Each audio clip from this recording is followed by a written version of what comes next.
సంజయుడా, యుద్ధకాంక్షతో ధర్మక్షేత్రమైన కురుక్షేత్రం చేరుకున్న నా మరియు పాండురాజు కుమారులు ఏమి చేశారు? సంజయుడు పలికెను. పాండవ సైన్యం యొక్క వ్యూహ రచనను చూసిన రాజు దుర్యోధనుడు ద్రోణాచార్యుల వద్దకు వెళ్లి ఇట్లనెను. ఓ ఆచార్య, బుద్ధిమంతుడైన మీ శిష్యుడు ధ్రుపద కుమారుడు ధృష్టద్యుమ్నుని వ్యూహరచన ఆధారంగా నిలబడి ఉన్న పాండవుల యొక్క ఈ పెద్ద సైన్యాన్ని చూడండి. ఈ సైన్యంలో గొప్ప యోధులు మరియు భీముడు, అర్జునుడితో సమానమైన యుద్ధ వీరులు యుయుధానుడు, విరాటుడు మరియు మహారథి ద్రుపదరాజు వంటి మహాయోధులు ఉన్నారు. ధృష్టకేతువు, చేకితానుడు మరియు శక్తివంతమైన కాశీరాజు కూడా ఉన్నారు. పురుజిత్తు మరియు కుంతిభోజుడు, ఈ ఇద్దరు సోదరులు మరియు మానవులలోకే ఉత్తమమైన సైభ్యుడు కూడా ఉన్నారు. పరాక్రమవంతుడైన యుధామన్యుడు, బలవంతమైన ఉత్తమౌజుడు, సుభద్రాపుత్రుడు అభిమన్యు మరియు ద్రౌపది కుమారులు వీరందరూ మహారథులే. ఓ బ్రాహ్మణోత్తమ, ఇప్పుడు మన వైపు గల ప్రత్యేకమైన యోధులను గురించి కూడా తెలుసుకోండి. మీ సమాచారం కోసం మన సైన్యంలో గల వీరుల పేర్లను నేను మీకు చెప్తాను. అందులో మీరు ద్రోణాచార్య, భీష్ముడు, కర్ణుడు, సమరాకాశాన విజయకేతాన్ని ఎగరవేసే కృపాచార్యుడు, వికర్ణుడు, సోమదత్త కుమారుడు, అశ్వత్థామ మరియు భూరిశ్రవుడు ఉన్నారు. అనేక రకాల అస్త్రశస్త్ర భూషితులైన మరియు యుద్ధ నైపుణ్యం కలిగిన ఇంకా చాలా మంది శూరవీరులు ఉన్నారు. వారు నా కోసం తమ ప్రాణాలను త్యాగం చేయడానికి సిద్ధంగా ఉన్నారు.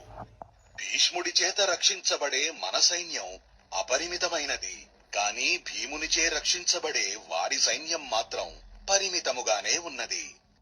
మీరందరూ మీ మీ స్థానాలలో ఉండి తాతగారైన భీష్ముడినే రక్షించండి. దుర్యోధనుడిని మెప్పించడానికి కురువృద్ధుడైన తాతగారు భీష్ముడు సింహము వలె గర్జించి బిగ్గరగా శంఖం మ్రోగించాడు.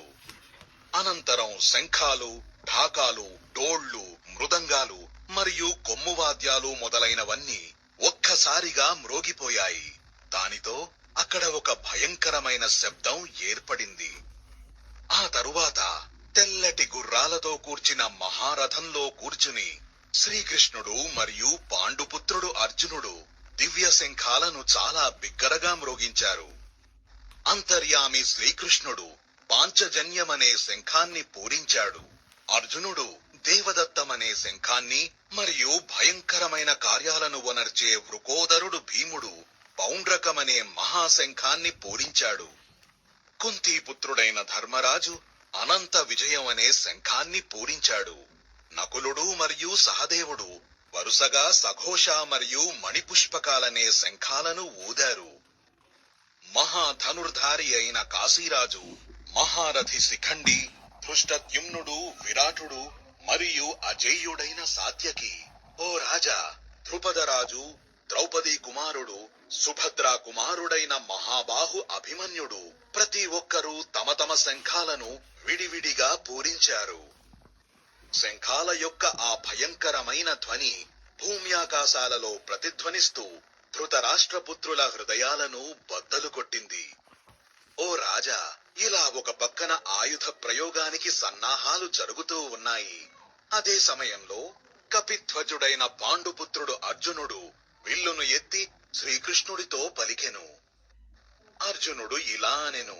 ఓ అచ్యుత, ఇరు సైన్యాల మధ్య నా రథాన్ని నిలుపుడు.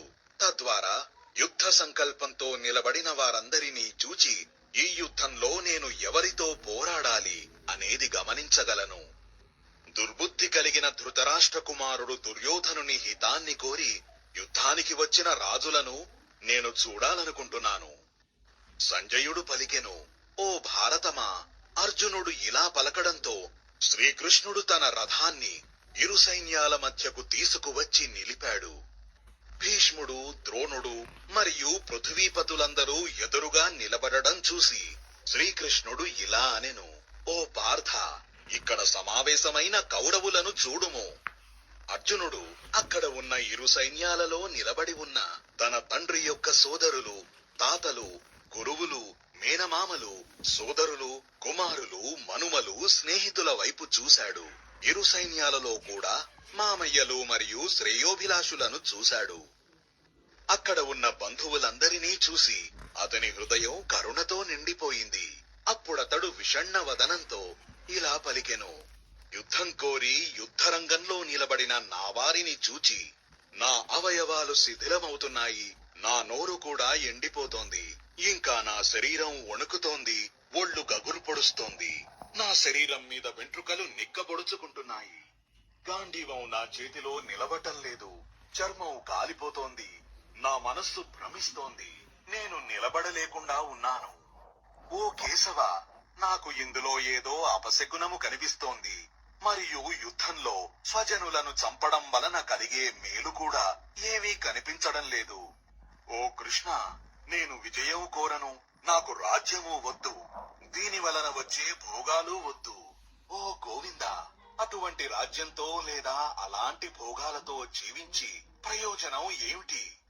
మనం ఎవరి కోసమైతే రాజ్యభోగాన్ని, సుఖాన్ని కోరుకుంటున్నామో వారే నేడు ధన ప్రాణాలపై ఆశను త్యజించి యుద్ధానికై నిలబడి ఉన్నారు. వీరంతా మన గురుజనులు, పెదనాన్న, బాబాయి, కొడుకు, తాతగారు, మామయ్య, మనుమలు, బావమరుదులు మరియు ఇతర బంధువులు. ఓ మధుసూదన, నాకు వారిని చంపిన తరువాత ఈ పృథ్వీయే కాదు, ఆ 3 లోకాలపై ఆధిపత్యం లభించిన నేను వారిని చంపడానికి ఇష్టపడను. ఓ జనార్దన, ధృతరాష్ట్ర పుత్రులను చంపడం మనకు ఏమి ఆనందాన్ని కలిగిస్తుంది? ఈ ఆతతాయులను చంపినా మనకు పాపమే తగులుతుంది. కాబట్టి ఓ మాధవ, మన బంధుజనులు ధృతరాష్ట్ర పుత్రులను చంపడం న్యాయమైన పని కాదు. ఎందుకంటే మన స్వంత వారిని చంపి మనం సంతోషంగా ఎలా ఉంటాము? అయినప్పటికీ లోభవశమున మీరు తమ వంశనాశనంలో మరియు స్నేహితులతో శత్రుత్వం ఏర్పడడంలో ఏ పాపాన్ని చూడడం లేదు. ఓ జనార్దన, మన వారిని వంశనాశనం వలన కలిగే దోషాల నుండి కాపాడే విధముగా మనం ఎందుకు ఆలోచించకూడదు? వంశం నాశనం కావడం వలన సనాతన ధర్మం నశిస్తుంది. ధర్మనాశనంతో సకల వంశాలను పాపం కబళించి వేస్తుంది. ఓ కృష్ణ, పాపం పెరగడం వల్ల కుల స్త్రీలు మలినమవుతారు. అలాగే ఓ వార్ష్ణేయ, స్త్రీలు మలినమైనప్పుడు వర్ణ సంకరం ఏర్పడుతుంది. వర్ణ సంకర కులనాశకుల కారణంగా వంశం నరకం పాలవుతుంది. అలాగే పిండోదక క్రియలు లేకపోవడం వలన పితరులు నరకంలో పడిపోతారు. ఈ వర్ణ సంకరులు మరియు కులనాశకుల పుట్టుక కారణంగా ఎప్పటి నుండో కొనసాగుతూ వస్తున్న కుల ధర్మాలు, జాతి ధర్మాలు నాశనం అవుతాయి. ఓ జనార్దన, మనం విన్నాము, ఎవరి వంశమైతే నాశనం అవుతుందో వారు మనం ఊహించలేనంత కాలం నరకవాసులవుతారు. అయ్యో, మనం రాజ్యం మరియు సుఖాల మీద మోజుతో మహాపాపాలకు పాల్పడడానికి నిశ్చయించుకున్నాము. అలాగే మన స్వంత కుటుంబాన్ని నాశనం చేయడానికి సిద్ధపడ్డాము.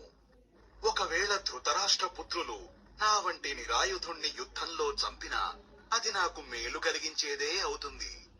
సంజయుడు పలికెను. అలా అని అర్జునుడు దుఃఖంతో విచలితుడై ధనుర్బాణాలను విడిచిపెట్టి యుద్ధ భూమిలో రథం మధ్యలో కూర్చుండిపోయాడు.